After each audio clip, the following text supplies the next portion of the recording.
Hey, how you doing? This is Mr. Blue Goo. Just coming to you, talking to you this time. We're going to talk about security. And, you know, it's that time of year, and we're getting close to crunch time right here, folks.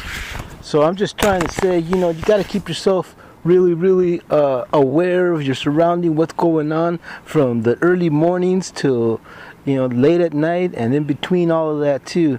So, you know, I suggest that right now, if you're not worried about it, then I suggest you get worried about it. Now, I'm not talking about paranoid. I'm just talking about aware and on your game about the last few weeks of your grow.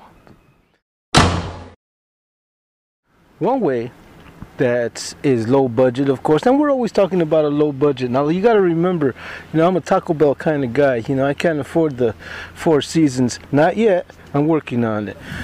One way to help you with security is to have a full-time security dog, like so. Well, maybe not like so, like so. Bam! Like this. Holy Toledo! This is great to have around just for eye candy around the house. Oh my God, he's got a Rottweiler, you know, and she comes in handy. She lets us know when somebody's around. And she will eat anybody that's not supposed to be around. So she's very helpful in that manner. Yep, this is the girl. This is the girl.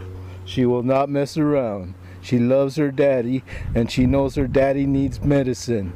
And the medicine is green, and it's over there, and it must be taken care of. Right, girl? Yep. You could have a big old dog, and that's cool, but sometimes you don't have the room. A little dog does just the job as well, because believe it or not, sometimes they're just more wiry and more aware of what's going on around than anybody, and they'll be the first ones to let you know somebody's creeping the yard. They'll just, you know, the little ones. Another option to have for security in your garden, depending on what size garden you have and how much room you have in your garden, is to put up a tent. Now this one is a pretty good sized tent. 17 foot by 18 foot if you want to have like 6 people in the tent, but I love to be comfortable, so you know, I need a living room, I need a guest room, and of course a bedroom for, you know, proper business. All right, so I need a pretty good sized tent when I roll and I go sleep in my garden, if that's the case, you know, if that is the case. Another way to help out with security is to do something that's low budget. Like I said again, sometimes we can't afford the expensive cameras. Sometimes we can't afford the devices, the sound sensors, the noise, the motion sensors, and all that stuff everybody fantasizes about. But we can start off with a low budget situation. Like for instance, a simple can with a few BBs in it and some fishing line can really do the job. As far as being able to tie this to certain areas in your garden where you might think there's a lot of traffic going on, or possible traffic to come through and to look at your garden or whatever, and then you tie this somewhere, maybe right inside a window of your bedroom or your living room or your kitchen, wherever you hang out the most. Now that fence moves, or you attach it to your gate, or you attach it to some of the bushes that may get brushed up against while somebody's trying to be walking around, creeping around your house. This gets really loud. It'll wake you up in the middle of the night as well. All right. Now, some of you guys have commented, yeah, well, I got my 22 pump action and all that kind of stuff, but you know, it just causes more charges if they catch you with a weapon and you're doing your thing as well. So you got to really think about that as well. If you come chasing somebody in your garden, the law's not going to hold up as well as somebody actually breaking into your house and robbing you at gunpoint or whatever, right? I mean, that makes sense, doesn't it? Anyways, so that's a couple of tips for you. Now, you don't want to do this.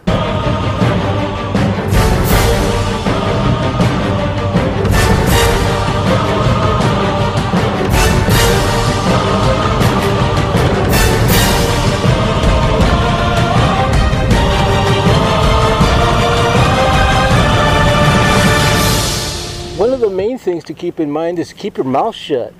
All right, keep your mouth shut. You don't want to go around telling everybody that you're doing, oh, you got a project going. You don't want to go around updating people on how your project is going.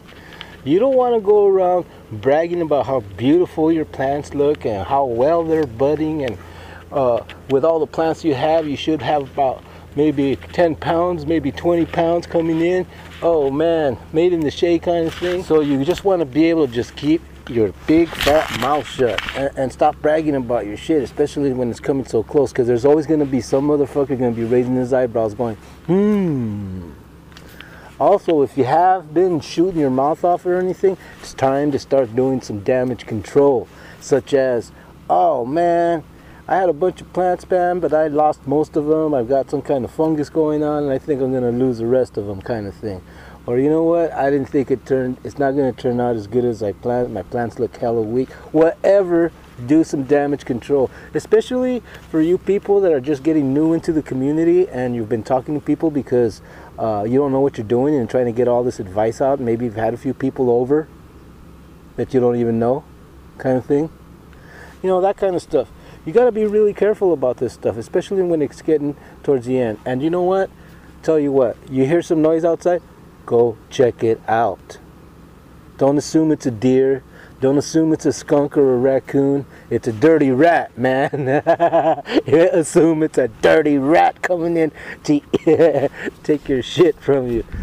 And that's all. You got to be alert. Now, if you have a couple of homies that, you know, when it gets down to crunch time at the end, you got maybe a week or two left or anything, you want them to come hang out with you, that's a good idea as well. You know, somebody that, you know, some of your homies that are trustworthy, you know, the ones you grew up from since elementary school and that kind of thing, or whatever, you know, because you want to have as many bodies around the house so that the guys that may be casing the joint will see that there's always someone around. How the hell are they supposed to do it? There's always someone around, 24/7. Damn it. On to the next place with the other guy with the big mouth. All right. So these are just like, I know they're stupid, I know there's, you know, dumb suggestions or whatever, but this is just, like I said, for the new grower, for the guy that's getting started. I've always worked with you guys. That's exactly what I'm talking about. I mean, if you have any questions, you know, towards this end, if they're already starting the bud and everything, you're on your way. Keep your mouth shut. You've probably already made a relationship with somebody that's helped you along the way. That's it. Keep them in your little circle now. That's it. Nobody else is supposed to come into your little circle from here to the end of your grow except for your trimmers.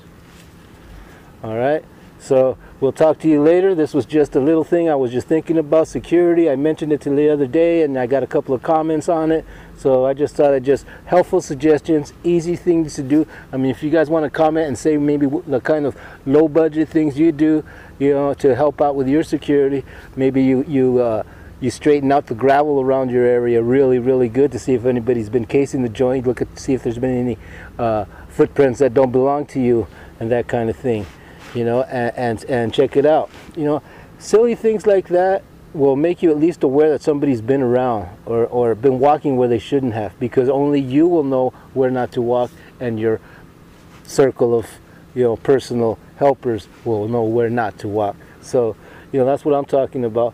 Also, you know, be aware of what's happening around you. Unmarked cars, people making U-turns in your driveway or in your street that, you know, you're not familiar with, that kind of thing. A lot of foot traffic, you know, all of a sudden people walking up and down your street kind of thing. You know, keep aware of that, especially towards the end. Let me tell you, you guys know it's going to get a little stinky out there. It's going to be hard to hide that you are actually getting ready to harvest. So keep aware. That's all I'm talking about, and that's all I'm going to say, because I know I'm just starting to sound paranoid, but that's not a bad thing in some cases, you know. But at the same time, this is why I keep saying keep it legal also, because now we're not only worried about getting ripped towards the end, we got to be worried about getting you know, raided or whatever. And as long as you know, you just try to keep everything, you know, on par. Keep it all good, man. You know, get your paperwork ready. Make sure you got your recommendation all updated and everything. Make sure that it's visible in your garden where they walk in and that's the first thing they see, that you're a medical cannabis patient. You know, at least you have a foot to stand on. All right. Well, this is Mr. Blue Goo with, I know, a little somber and a little bit of a little serious message, but this is just for you new guys. I mean, you experienced guys, you guys, I mean, you know, yep, I got 17 cameras in my place and motion sensors, and you know, I got a bunch of guys staying over. Okay, that's cool. I'm talking for the new guys. Like I said, any suggestions, anything that you may be doing for your garden for that extra security, yeah, put it on the comment. All right, guys, this is Mr. Blue Goo. We'll see you in a little while, man. We'll see you again soon. Try and stay high.